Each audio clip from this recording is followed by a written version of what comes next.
Hello, boys and girls, hello. My name is Hakeem in Jumbo. And this is the Read Aloud series with Theatre for Touch to Teens International. So it is story time. So let me put my drum to the side and let me get the book that I am going to read the story from. So this is the book for today. Traditional Tales from the Caribbean by Vic Parker. So let us see the story we are going to read.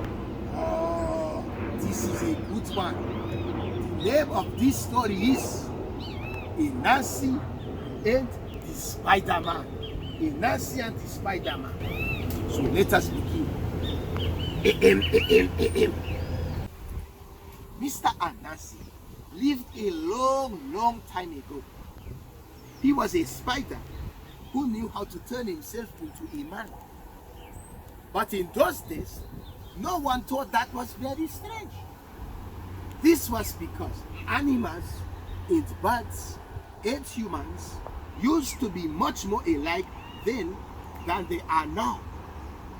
Everyone lived together and worked together and played together.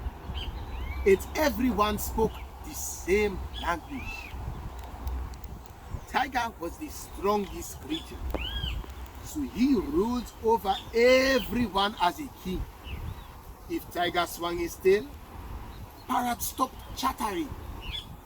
If Tiger bared his teeth, crocodiles slunk into the river. If Tiger snarled, the mountains rumbled in reply. Lots of things were named after King Tiger. There were beautiful flowers called tiger lilies, bright stones called tiger's eyes, and dusky insects called tiger's moths. The stories that the animals told each other every evening were called tiger stories. Oh. Anansi, on the other hand, was the biggest creature. No one looked up to Anansi and nothing was named after him. Anansi grew fed up of it. One night, when story time was over, Anansi scuttled right up to Tiger.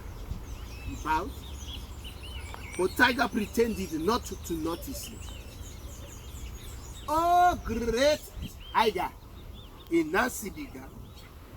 But Tiger just licked his lips. Oh, great and wise Tiger.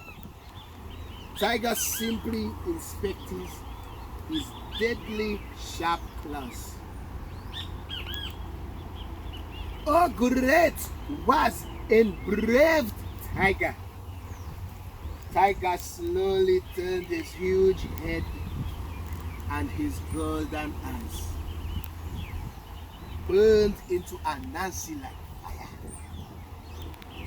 The wiry Spiderman took a step back and all the other animals snickered. Oh, great, wise, brave, and handsome Tiger. Anansi continued. Perhaps you would be kind enough to do me a favor. The edges of Tiger's mouth curled into a hint of a smile. He looked up and said to everyone, "Did you hear that squeaking? It was almost as if some cheeky little creature was daring to talk to me." The animals fell about giggling.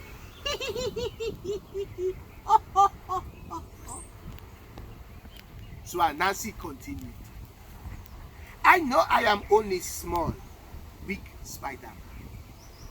Anansi shouted up at Tiger, but I would like something named after me, all the same." Tiger gave a roar of delight at Anansi's boldness. "Hey, hey, hey. Tell me, Anansi," he said, "what would you like to bear your name?" "The stories," Anansi yelled. "I want the stories to be called after me." Groaned Tiger. He wasn't happy about that at all. Out of everything that was named after him, he loved the stories the most. Tiger half closed his eyes and thought. He didn't want to look like a nasty mean king and say no. Then again, he didn't want to give Anansi the stories either. At last, Tiger had a brilliant idea. Anansi, he announced. You know Mr. Snake who lives down by the river? Anansi gulped. Mr. Snake was famous for having a huge appetite and being forever in a bad mood. I have always wanted to have a chat with Mr. Snake, Tiger. If you bring me Mr. Snake, you can have the stories. I will do as you ask, O King, agreed Anansi. Bravely, and he dashed off as fast as his tiny legs could carry him. The other animals laughed until their sides hurt. There's no way that feeble Anansi can possibly catch enormous, hungry Mr. Snake with a good tip. How clever Tiger is. At the river, Anansi sat down next to Snake's hole all night long. He waited in the moonlight. By sunrise, when Snake popped up his head out, the Spiderman had thought up a plan. Good morning, Mr. Snake, said Anansi. Get out of my way, Anansi, replied Snake dangerously. I'm hungry. He began to slither out of his hole to go looking for breakfast. What a long body you have, Mr. Snake, said Anansi. I told him that you were the longest creature of all, but they didn't believe me. What are you talking about? Said Snake crossly. Who are they? King Tiger and his friend, lied Anansi. But of course I am the longest creature, sneered Snake. Well, I know that, said Anansi, but they don't think so. They said that you won't even as long as that bamboo. Anansi pointed to the plants that grew nearby. You don't say, spat Snake. He stretched out his paws into a straight line. See, he hissed. Anansi stood back and stared first at Snake, then at the bamboo, then at Snake again. Well, I'm sure you're right, Mr. Snake, Anansi said. But it's quite hard to tell because you are over here and the bamboo is over there. Then go get it, stupid, spat Snake impatiently. Anansi hurried, cut down the bamboo. He laid the bear pole on the ground. Tut tut, he said, scratching his head. I think bamboo might be longer after all. Ridiculous, Snake sneered. Measure me up against it. He started to stretch out next to the pole, and Anansi shook his head. It's not good, Mr. Snake. Both you and the bamboo are so long that I can't see both ends at once. When I run up to see you where your head is, you might wriggle up the pole, and when I run down to see where your tail is, you might slip down the pole. Tiger and his friends will think you are a cheat. Suffering sidewinders, Snake hissed in a fury. You'll have to tie me onto the pole, and then you can see for certain. Anansi had thumbed fast inside his chest as he tied Snake's long, thin body tight to the bamboo. Snake stretched and strained and struggled. His head reached just past the end of the pole. Well done, cried Anansi. You are definitely longer. The last snakes next to the bamboo, and they are also caught fast, he added triumphantly.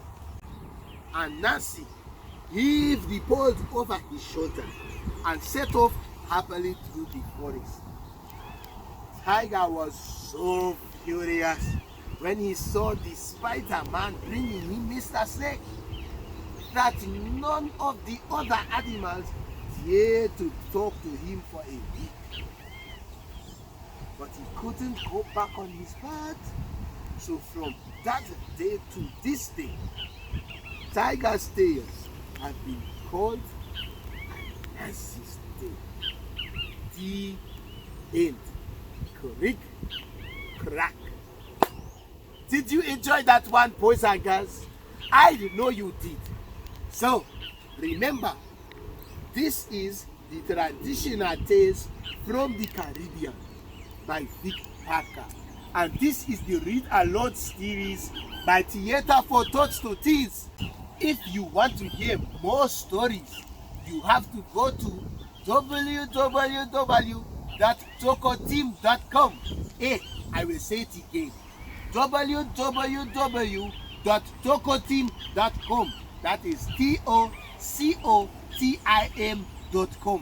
I am Hakeem saying Jambo, and to say goodbye, we say Kwaheri, boys and girls. Jerusalem.